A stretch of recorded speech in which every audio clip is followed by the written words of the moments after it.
In a small mill town in Lancashire, there is a club woven into its fabric, a historic club, founding members of the Football League, FA Cup winners, and amazingly, winners of the Premier League back in 1995, led by fan-turned-owner Jack Walker and legends such as Alan Shearer. Since the glory of the 90s, the club has slipped into mediocrity and lost its identity, but the dream still lives on. I want to resurrect Blackburn Rovers and bring them back to the top of the English game. This is not just another career mode. This is a story that deserves to be told.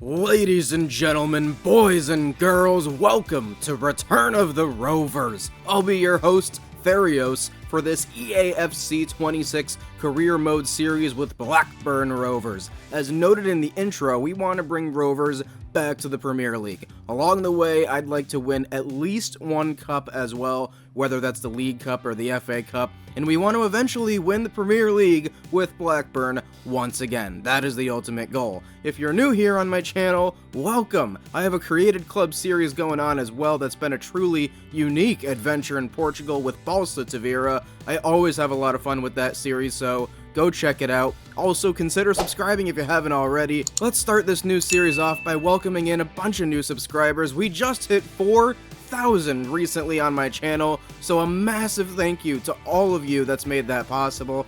What a journey it's been with this channel. So many good memories. Leave me some comments below about how you're liking the start of this series, the other series, any suggestions at all, and lastly, make sure you smash that like button to show your support for the work that goes into these videos. Now, let's talk more about Blackburn Rovers. The club was founded in 1875, which is 150 years ago at this point, making them one of the 10 oldest clubs in the world. They are located in Blackburn, which, as you can see, is in the northwest of England in Lancashire County, with lots of other popular football towns around it, such as Preston, Accrington, Bolton, Manchester, and also Burnley, which are Blackburn's most fierce rivals. Their rivalry is known as the East Lancashire Derby, or the Cotton Mills Derby. There have been 108 meetings between the two clubs. Burnley has 45 wins, Blackburn has 41, with 22 draws. So maybe we can help flip the script there as well. Like I mentioned, they were the founding members of the original Football League back in 1888, along with Accrington, Aston Villa,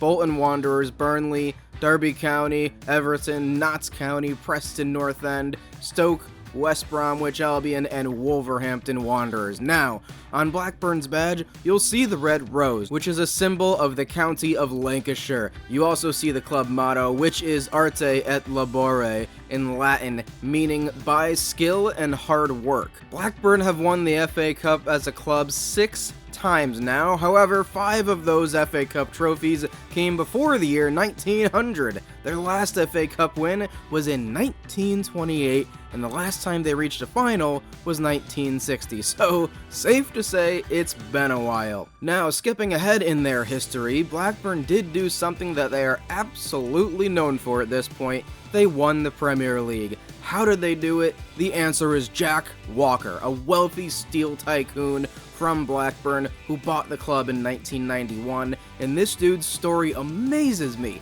He literally said, "Screw it, I'm gonna use a huge portion of my vast wealth to buy my favorite football club, improve everything about it, and do whatever it takes to make them champions." And he did all of that. He poured millions into the club, funding the redevelopment of Ewood Park, and backing an ambitious signing spree. Most famously, he helped secure Alan Shearer for a then record £3.6 million forming a deadly strike partnership with Chris Sutton. Walker also appointed Kenny Dalglish as manager. Before joining Blackburn Rovers in 1991, Dalglish had already built a legendary career both as a player and a manager, most notably at Celtic and Liverpool. The following season, Kenny Dalglish stepped aside, Ray Harford took over, and Blackburn dropped to 7th place in the league. In 1996, Alan Shearer was sold to Newcastle for a record fee at the time of £15 million, and at that point the club continued to slowly decline, as they were relegated from the Premier League following the 1998-99 season. There was a bit of a resurgence by Blackburn after the turn of the century, however, after getting promoted back to the Premier League in 2001 and winning their first ever and only League Cup in 2002. But in November 2010, the Walker Trust sold Blackburn Rovers to Venky's, an Indian chicken business, for around £23 million. This marked the end of the Walker era and the beginning of a turbulent period that saw Blackburn relegated in 2012 to the Championship and again to League One in 2017 for the first time since 1980. Since then, they've been promoted back to the Championship, and that's where they've remained until today, usually finishing mid-table, occasionally pushing for playoff contention, but either way, we are going to be taking over Blackburn in desperate need of new life and new ambition. As the new investors on the block in this story, we are kicking Venky's to the curb and putting an emphasis on realistically bringing Blackburn back to where they once were. We don't want to splash the cash just to do it. We want to be smart with our investments, do our research, and step by step develop an identity that we believe can translate into long-term, sustainable success. And it all starts with appointing a new coach of Blackburn Rovers. And our coach is going to be Henning Berg, a very realistic candidate for Blackburn and for our project. And this works for many reasons. He was a part of that 1994-95 Premier League winning team for Blackburn. He was a key member of the title-winning defense and was, and still is, beloved by Blackburn fans as a player. Most importantly with this though, he has lifted the Premier League trophy in a Blackburn shirt before. He knows what it takes. I would describe his coaching style as structured, physical, and full of quick transitions, which I think is a great style to adapt in this modern era of football. Clubs that are having success in the Premier League nowadays are very strong defensively and have impressive physicality and speed. Look at Arsenal at the top right now, and look at newly promoted Sunderland this season. They were ambitious in the transfer window after getting promoted and have brought in players that are physically strong and capable Premier League profiles such as Brian Brobby, Simon Adingra, Nordi Mukiele, and most notably Granit Xhaka. To succeed, you need to match the physicality of the top teams nowadays, and I want to cite Sunderland's rise to where they are as a reason to think so much about our philosophy. If we think we're going to match the quality of the best teams around us in the first few years of our project, we're crazy. But what we can do is strive for a style that brings out the things that our players can match in terms of Premier League quality, and that is physicality and speed. If we can have extremely fast and very strong, physically dominant players and put those players in positions to succeed, we can thrive. As for Henning Berg at Blackburn, his style of coaching is exactly what we think will translate to that success if we get promoted, and even in the Championship. He was actually hired to coach Blackburn back in 2012. His reign only lasted 57 days, making it the shortest ever tenure of a permanent manager in Blackburn's history. When he was hired, he didn't have much of a track record and struggled to get results. Fans were outraged at the ownership though. The Venky's were already unpopular, and Berg's struggles reinforced the perception that the board was mismanaging the club. Since leaving Blackburn though, as a manager, he has actually had quite a bit of success as a manager in Poland and Hungary, but most notably and recently in Cyprus. He has managed Omonia Nicosia, Paphos FC, and AEK Larnaca in Cyprus. His teams typically play a structured defensive style with a preference of 4 at the back, balancing compact defending with quick transitions, and he's been quite successful, like I mentioned, winning the Cypriot League with Omonia in 2021, as well as the Cypriot Cup and Super Cup. He led Omonia to the Europa League group stage as well, along the way seeing many different players' careers take off under his leadership, noting his excellent ability to get the most out of his players, which is something that we really like about him. So, bringing Henningberg back is a romantic move. It's symbolic. It reconnects Blackburn with a golden era, while leveraging his improved managerial pedigree abroad. It's a move that I think makes a lot of sense, so I'll do much of the scouting and player acquisition with input from Henning on style, fit, tactics, and coaching. So this is the Blackburn team that we are coming in with, 5 at the back, very narrow. And this is how we are going to set up in a 4-4-1-1 at the beginning of Henningberg's second stint at Blackburn. The 2 banks of 4 giving Henning the structure he desires defensively, but this formation also takes into account the current personnel we have at Blackburn, because I want to get the most out of the current players we're coming into this with, as well as transitioning into what we're eventually going to look like. For example, as I'm noting there, Todd Cantwell, the captain of Blackburn right now, who has previously played in the Premier League for Norwich and arrived in 2024 from Rangers. He's 27 years old now, still has excellent skill, and has shown it against Premier League talent. He's a great creator who I think needs to be at the heart of our attacks as a true attacking midfielder, and setting him up just behind a striker in the middle of 2 quick wings and alongside 2 box-to-box midfielders allows him to distribute to multiple sources on quick counterattacks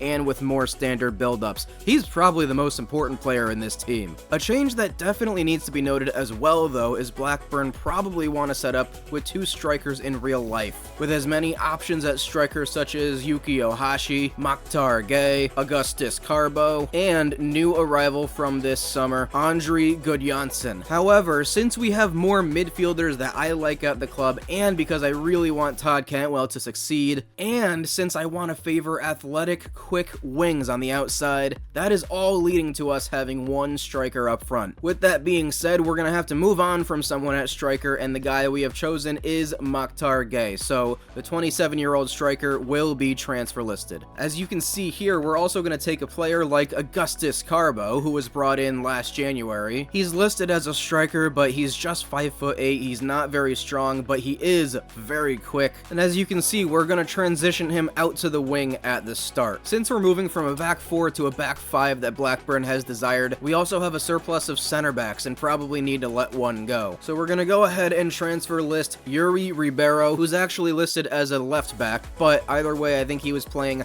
as the left center back in a back 5 most times, and he really is just surplus right now since we do have 2 capable left backs anyways in Harry Pickering and this new guy Denev that they signed. And lastly, in terms of changes, we have 2 pretty okay goalkeepers that we're coming in with, first being Balázs Toth, the Hungarian, as well as Ainsley Pears, the Englishman, who's actually wearing a ball cap in this picture. It's kind of weird. But basically, Henningberg and I decided that we want to efficiently create better competition at the position. So we're going to move on from Ainsley Pears, sell him, keep Balázs Toth as our number 1 option in goal, and then go ahead and sign a new goalkeeper that can challenge Toth for the starting spot. So with all of that being said, let's quickly meet the rest of the players we're starting with and then talk about our first signings. So our 3rd string goalkeeper is going to be Nicholas Michalski. I'm not sure if that's how you pronounce it, but that's what I'm going with. Also, maybe not mentioned, Dion Denev, new signing, Belgian left back. Looks like he's going to favor getting forward more than he is defending, so I don't know what kind of future he has with us. 20-year-old rotational player Jake Batty, also a left back. Then we've got 54 overall Matthew Litherland, center back. Some of these players are going to be loaned out throughout this window. Player like Charlie Olsen, who's already on loan. Scott Wharton, one of our 2 center backs. He's going to be starting at left center back probably most times. He'll be in competition with the Irish center back Sean McLaughlin for that starting spot. And our starting center back that we're going to really lean into and see what kind of career he can give us, the 25-year-old, 70 overall Hayden Carter, who I think, in terms of player profile and attributes, looks like the best center back at the club right now. Connor Riordan out on loan. Lewis Miller listed as a right back, but I see him as more of a center back, 6'2", definitely decent defensively and physically. I don't really know what his future holds. He's a player that might get sold, but I think he's good depth at both right back and center back. Speaking of right back, this was a new signing for Blackburn, and he's been off to a terrific start in real life. Really like the look of this kid. Ryan Alabiosu, who's now a 67 overall, and has good pace at right back, which I really like, being able to keep up with these quick players on the wing nowadays, and especially with the way we're going to play with our pressure. And then we've got the young Scottish right back, Christy Montgomery, 5'7", pretty quick. Got a lot of room to grow. He may be going out on loan. We may bring in a better backup or just rely on Lewis Miller as our backup. Newcomer Sydney Tavares is another midfielder, good depth player, 23 years old. He's very well-rounded. I like the look of this guy from Cape Verde. And then the star of the midfield at Blackburn has been for a few years now, Sondre Tronstad, the Norwegian midfielder. Henningberg's gonna love having his countrymen lead that midfield. He's 29 years old, so I don't see a huge reason to sell him because we do want to keep a player at the club who's been there, been around these players, and he's definitely our guy. Not very fast, but very technical and a good defensive, physical midfielder. We'll see if he fits that box-to-box role, though. Jake Garrett, 22-year-old, 63 overall, probably going to send him out on loan, knowing how many midfielders we have. Ryan Hedges, probably going to be our starting right midfielder. We're going to bring in someone else, but I like this Welshman. Pretty solid quickness. He is 6'1". I don't love having the taller wingers. I like having the shorter, more agile guys, but we will see how he plays out there. Doesn't have a lot of physicality either. Newcomer, I really like this guy, Axel Henriksen. He's a midfielder by trade, but definitely going to be the backup to Todd Cantwell in that attacking mid spot. He really looks like a great number 10, a great attacking midfielder with good dribbling and passing, and he is pretty physical as well, so I think this Swedish midfielder could be a star for us. But we'll see how he gets used because he's going to be backing up Todd Cantwell, who's going to get a lot of playing time. Another newcomer who I really like, Moussa Baraji, the Frenchman, 24 years old and another very well-rounded midfielder. This guy, I think, can play a good box-to-box role. This is what I was talking about with midfielders. See how many of them we have. 33-year-old Adam Forshaw, legend of the English Football League, still in there. Ryoya Morishita, the Japanese 28-year-old midfielder, is one of my favorite players we're going to start with. He's 5'6", and he can do just a little bit of everything. He's quick. He's good at dribbling, great with the ball. I think he's definitely going to be more of a playmaking midfielder, but can definitely help out with the press as well. So I don't really know why, with all these midfielders, Blackburn have Taylor Gardner-Hickman in on loan from Birmingham City, but we're going to use him occasionally. Morishita is going to start over him, but Gardner-Hickman's got a lot of potential. I just don't like the fact that he's on loan with all these players we have. We don't really have a lot of playing time ready for him. And then there's the captain. You know about Todd Cantwell, but this kid, Igor Tyjan, 17-year-old, 57 overall striker with 80-plus potential. This kid's got lots of potential in real life, and we're going to send him out on loan and maybe hope that we get a loan glitch and get him some playing time somewhere else. Already talked about Augustus, he's going to move out to the wing. Mokhtar Gay is getting sold. Yuki Ohashi is going to be our starting striker for most games, but this guy they just brought in, this is the last guy we'll talk about, Andri Gudjansson. He's had a good start to his career in real life, scoring a couple of goals against Leicester City in the past few weeks, and this Icelandic striker, I think, has a lot of potential. Plus, they really invested in him in real life, so we're going to give him a chance to prove himself in this career mode. Now, let's talk about the Blackburn signings we're going to make at the start of this career mode. Our new era is going to start with 4 signings, 2 athletically supreme wingers, a promising goalkeeper, and a unique young player that I'm a big fan of. The first guy on the list is maybe my favorite of the bunch, Cedric Teguia, born in Cameroon and developed in Spain through Atletico Madrid's academy. He gained valuable experience across the Segunda Division in Spain and signed in the winter to Moreirense in Portugal for free. But now he's going to be a key piece in Henningberg's system. He's a truly dynamic winger. He's got a rare combination of elite speed and strength, and also brings a lot of flair and energy. A player I'd compare him to in terms of style is Adama Traore. Just a physically dominant winger, and this move is the chance I think he's been looking for to really make a name for himself permanently somewhere on a bigger stage. Next guy on the list will oppose Tagia on the other wing, Joel Osoro. Osoro actually has good championship experience. He played for Sunderland as a teenager and got his first senior call-up for them back in 2016, becoming Sunderland's youngest ever Premier League player, as well as the youngest Swedish national to feature at that time. He moved to Swansea City, then back to Sweden, and now finds himself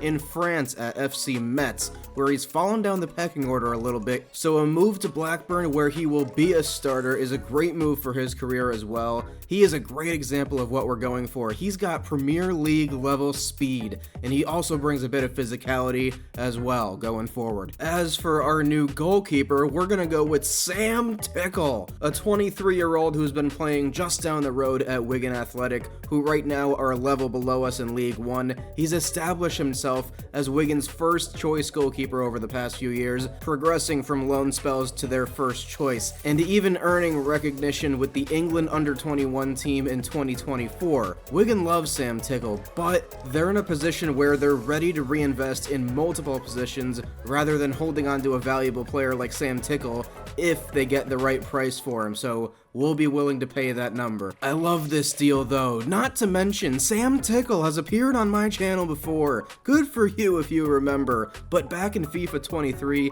I signed him with my created club, Battersea. I really just wanted to get some depth at goalkeeper, saw him in free agency, and loved his name. How couldn't you? Made me chuckle. Sam Tickle. I don't know if he ever appeared for Battersea to be honest, but he's gonna be a big part of this journey for sure. And lastly, let me introduce you to John Patrick. What a unique profile. Born in Madrid with Irish roots, so a rare combination of nationalities, he came through Getafe's academy before making his professional debut in La Liga. At just 21, he's already shown maturity and versatility in the midfield, combining energy, vision, technical quality. He's really that box-to-box presence that we're looking for with the ability to drive the ball forward. Not to mention, he's 6'4". He's like the Irish Merwin Fellaini out there, especially with that hair. We're signing him and immediately loaning him back to Rem. These buy and loan deals are common nowadays, where the selling club keeps his short-term impact while we secure his long-term future. With our midfield already very crowded, as I mentioned, he wouldn't see much playing time here, but his potential is huge and I love the look of him. In a year or two, he could be a major piece for us. As mentioned, Blackburn are in the Championship, and the English Football League Championship is the step below the pinnacle, the Premier League. The Championship's the highest division in the English Football League, sitting above League One and League Two, and I'm a massive fan of everything the Championship is about. It's the reason I really wanted to do this career mode. The Championship brings out the best parts of the beautiful game, in my opinion. Unpredictability. The Championship is usually wide open. Any team can beat another more often than in other leagues. Promotion drama, with the reward being nearly £200 million more in revenue and a spot in next season's Premier League. Relegation battles, historic clubs, and fan bases all over. But above all, the Championship just brings sheer intensity. Every game carrying so much weight, no matter what club you are. The mix of tradition, ambition, unpredictability makes the Championship just so compelling. In terms of expectations for our Blackburn team this year, I don't expect to contend for a playoff spot yet, but I do think we should clear the relegation zone comfortably. What I want to see the most this season is an identity taking shape. I want the way we play to be intense and recognizable. I believe if we play our cards right, we can use this season to build and learn a lot about these guys, and next season, push for the Premier League. So, join me next episode where I'll tell more of our Blackburn Rovers story in Return of the Rovers. If you liked the video, smash that like button, leave me some fun comments, and for you Balsa Tavira fans, that series will be returning very shortly as well, so stay tuned. Lots to come. Until next time though, this has been Therios. You'll never walk alone.